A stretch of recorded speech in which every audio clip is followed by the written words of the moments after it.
You're listening to Stealing from Wizards, Volume 2, Burglary, by R.A. Consul.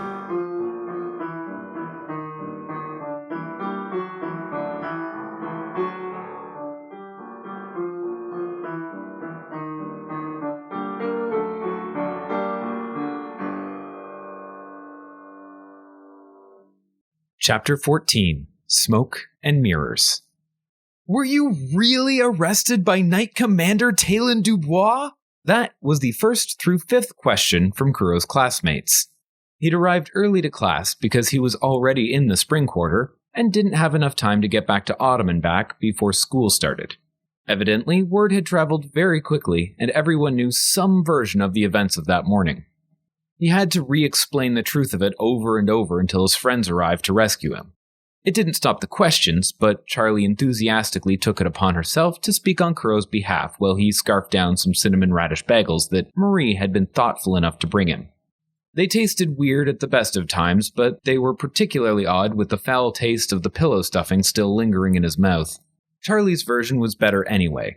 In it, Kuro had been summoned as a consultant due to his expertise in theft and had been promised a medal if he caught the burglar. The eventual arrival of Evelyn stopped the demands on him, as all attention turned to her accounting of the burglary. She, unlike Kuro, was not covered in feathers and had eaten a proper breakfast before coming to school. In the time that had taken, she had decided Kuro was not the culprit. In fact, she explained that she had never believed him to be, as it would take a much more clever and powerful wizard to break into the Château du Printemps undetected. Kuro considered proving her wrong. All he needed was 10 minutes and a butter knife, or 10 seconds and a rock. Her room was much better defended against magic than mechanics. The temptation was fleeting, but it was satisfying enough to know that he could do it if he wanted. The bell rang for class to begin, and Ms. McCutcheon entered at exactly that moment. That was her way. Class began at the bell and ended at the bell, not before or after. It was an uncanny ability. Most days, the first chime of the closing bell would act as the final period on the last sentence of her lesson. Today, however, would be different. She had made a promise at the beginning of term that they would be learning to summon their familiars after Samhain, and it was officially after Samhain. She informed them that all other classes had been moved, and they would be spending the whole day on their familiars. And it is an incredible misuse of your time, Ms. McCutcheon reminded them as she began the lesson. The only reason we schedule this day for this purpose is that we know none of you will pay any attention to another lesson until you've learned the spell. So as to not interrupt any of the other classes and to allow us to move on to more relevant matters, we shall spend today, and only today, attempting to summon familiars. She distributed small booklets to each student as she spoke. Those who received one immediately stopped listening and started devouring the contents. I will also remind you that few will successfully summon a familiar today. Conjuring a familiar is a very personal process which requires patience and self-reflection. You will be graded on your technique only, not your success. Kuro received his book, a small manual entitled The Familiar and You, in You, Is You. It was a couple dozen pages, and a quick flip through the book convinced Kuro that he was going to have a rough time of it. Just the incantation was 5 pages long and entirely in Gaelic. It was not something he was in the right frame of mind to process. Most of the morning was filled with learning the tune, humming along at first, then singing it together. They were meant to be finding a connection to the words and the music, internalizing it, and letting it speak to the part of their spirit that would manifest in a familiar. They were supposed to meditate on feelings of home, family, and those things that made them feel safe and comfortable. As home and family had rather the opposite effect, Kuro tried his best not to think about that at all. Instead, he found his thoughts returning over and over to the crime scene he'd seen. It was wrong. And the more he thought about it, the more wrong it became. Nothing fit together. The most obvious explanation, that it was a threat. Someone was trashing the rooms to make the victims afraid or to put pressure on them. He'd seen that before. It was a way of sending a message to someone who had moved into an area in Detritus Lane where they weren't welcome, or to someone who believed they'd escaped a debt. Kuro watched Evelyn as he considered that possibility. She seemed unmoved by the experience. She was showing off her singing skills and outperforming everyone else in class, with the same arrogance as always. Back in her room, she hadn't seemed at all scared either. She was mostly annoyed. If anyone thought the victims were in danger, there would be a dozen peacekeepers on the island guarding those students. Also, they were all kids of nobility. Nobody with any sense openly threatens nobles like that. If it wasn't a threat, then the mess didn't make any sense either, especially the bedding. He was still picking feathers out of his clothes, and would probably be finding bits of it on him for weeks. They were a dead giveaway that he'd been at the scene. If anyone ever searched him, they'd find pillow stuffing somewhere on his person. He was forced to stop puzzling over it at lunch as Charlie brought An Index of Familiars and Their Meanings out again. She was forcing Marie, Kuro, and Arthur to go through the quiz. Marie had already done it, but was hoping for a more interesting result. Arthur and Kuro had both resisted until that point, not wanting to get their hopes up about something they probably couldn't do, but Charlie was insistent. The whole thing came crashing to a halt on the 5th question, though. "What's your birthday?" she asked, ready to scribble down the responses. "It is still the 28th of December, said Marie, annoyed that she couldn't adjust the answer. "June 15th, replied Arthur. "Don't have one," said Kuro between bites of his sandwich. There was an extended silence as the other three just stared at Kuro until it became unbearable. "What do you mean you don't have one?" Charlie was mortified at the very thought of it.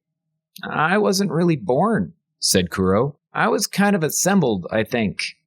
"Well then, when were you finished, then?" Charlie demanded, pen poised to take down the information and continue the quiz. Sometime before the summer equinox," said Kuro, trying to piece together what little he knew. "We had to run away after the coup d'etat, so it must have been finished by then." "Well, pick something so we can finish before lunch is done," instructed Charlie. Same as Arthur's then. It's a bit before the coup."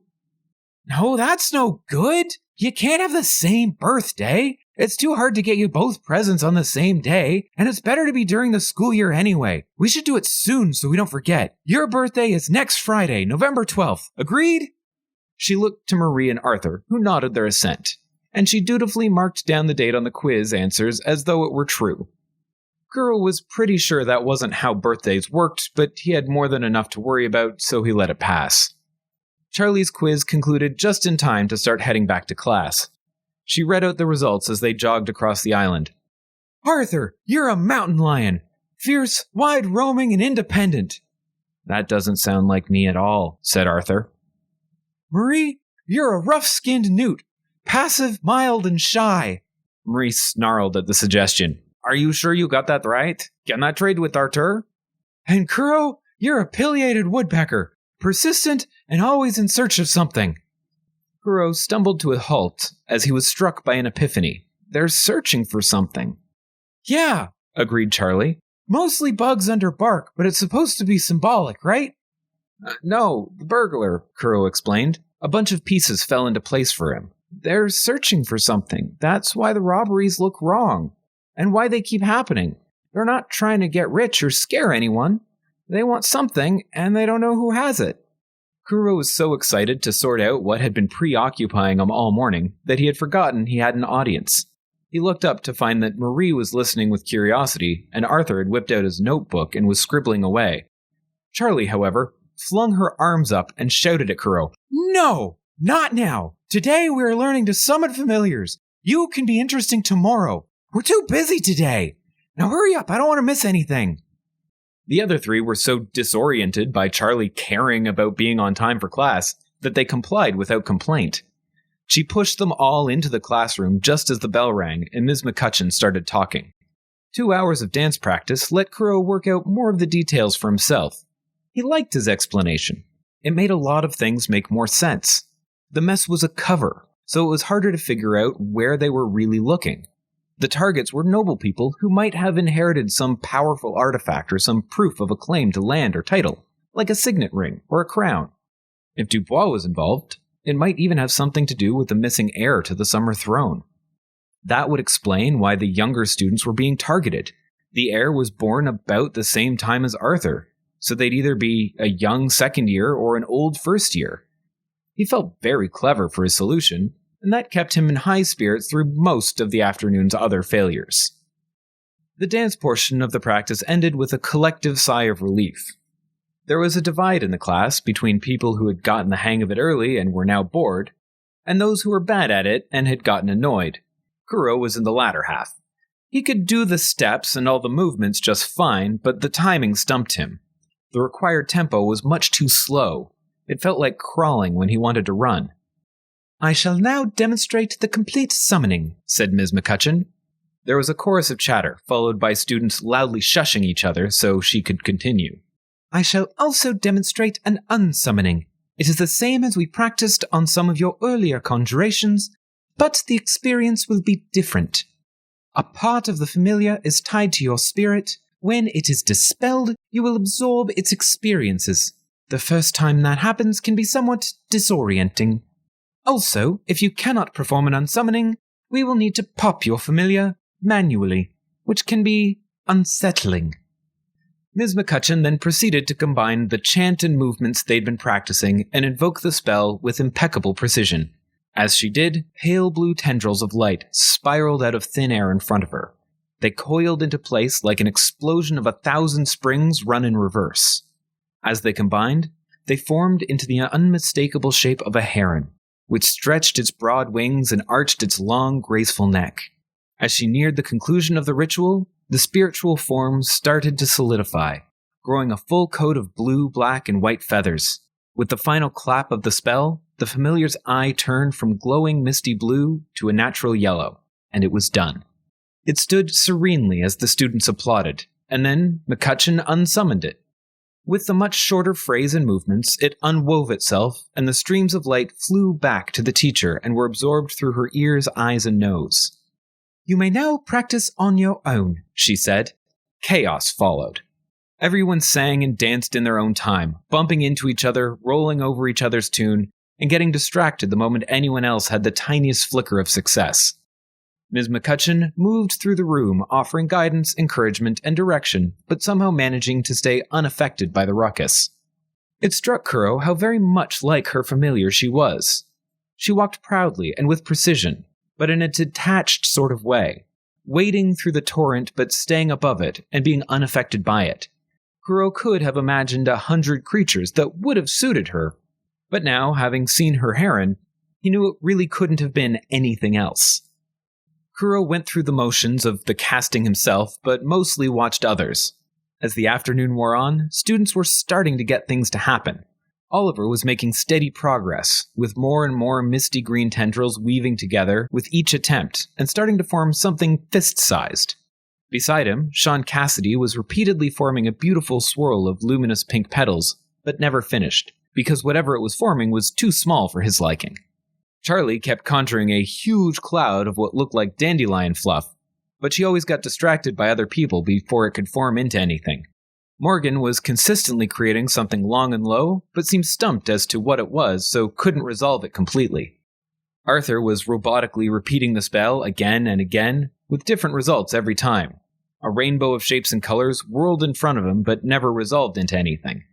Marie, like Kuro, couldn't get anything to happen. But unlike Kuro, she was trying.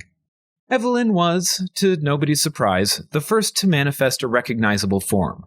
Glowing golden cords knotted together, starting with large, muscular hindquarters and then building up along the body until the unmistakable shape of a lioness formed. It stretched, and a full coat of fur bloomed along its length. It posed proudly for the class, and soaked in the applause and admiration. Once Evelyn had deemed the quantity of praise was suitable, she ordered her familiar to her side, which it promptly ignored. It faced away from her, and, with incredible poise, power, and grace, lay down and fell asleep. The class laughed, and she unsummoned it angrily. The lioness burst into a shower of golden glitter, which swirled back to its creator. Evelyn blinked slowly and stumbled as if drunk. She looked at her hands and the floor as if she'd never seen them before, and licked the inside of her mouth as though her tongue were a new and foreign object. Ms. McCutcheon took the pause in action as an opportunity to offer some wisdom. "As you are all aware, since you read the pamphlet so thoroughly this morning, a familiar is not a pet or a servant, but an extension and reflection of some part of yourself. While most are cooperative extensions of their creators, others reflect some less admirable traits. They will not necessarily behave themselves or obey your commands. Some of you will find your familiars to be uncooperative, lazy, or even destructive. They are willful beings and become more so the longer they are out. They can even become resistant to being unsummoned if left solid for too long. And leaving the veil while they are out and about can sever your connection to them, in which case popping them can become quite an ordeal. Evelyn's success worked as some form of encouragement for most of the class. While everyone was pretty resigned to the fact that their familiars wouldn't be as impressive as hers, she had proved that it could be done. Veronica Langston was next to succeed, conjuring a gray squirrel that immediately ran away and hid behind a shelf, followed shortly thereafter by Oliver Kagan, who created a bullfrog that just sat and croaked contentedly. Sean summoned a tiny red, green, and white hummingbird, which promptly was attacked by a falcon created by Leaf, and spent the rest of the class hiding in Gregory Zimmerman's pocket for protection. Arthur managed to get his familiar to form, and it was a huge black dog that looked almost like a bear. He was so happy that he smiled openly in front of the whole class. Kuro knew that Arthur idolized his adoptive father, and having a dog familiar would probably mean a lot to him. He and the dog just looked happily at each other until McCutcheon forced him to unsummon it, to prove that he could. Of course, the moment it was gone, he started casting again to bring it back out. But on his second summoning, it was a small fluffy dog. On his third, it was an orange house cat, then a loon, then a bat, then a carp. The last one forced him to pause his repeated summonings as a classroom floor was not a proper place for a fish, and absorbing its experiences left Arthur goggle-eyed and gasping for air. It also gave him a chance to realize that he'd gained the attention of the entire class. "I thought familiars never change," complained Magna, who had not yet managed to get hers to form. "Arthur may be something of a special case," said Ms. McCutcheon. Arthur emphasized her point by involuntarily changing the color and texture of his skin to try to blend in with the wall behind him. McCutcheon urged everyone back to their own work. It was getting harder to do so, though. The dozen or so fully formed familiars were wandering around the class, hunting each other, hiding from each other, or just generally getting in the way.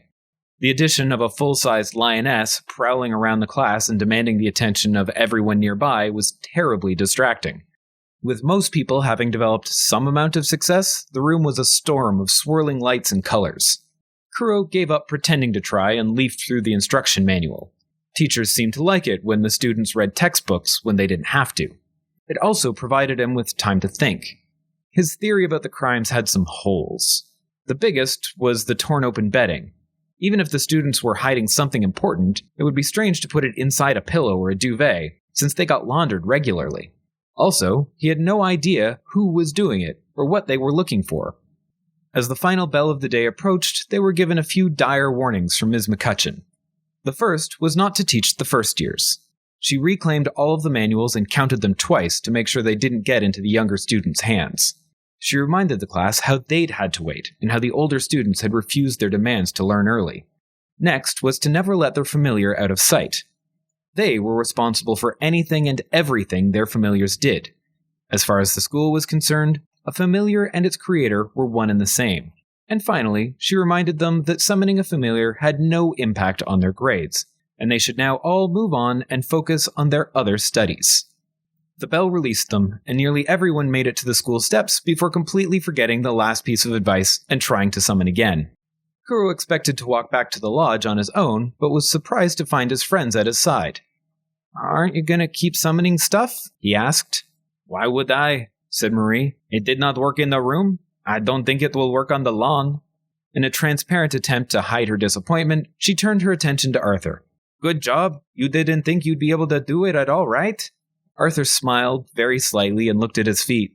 "Yeah, I was surprised."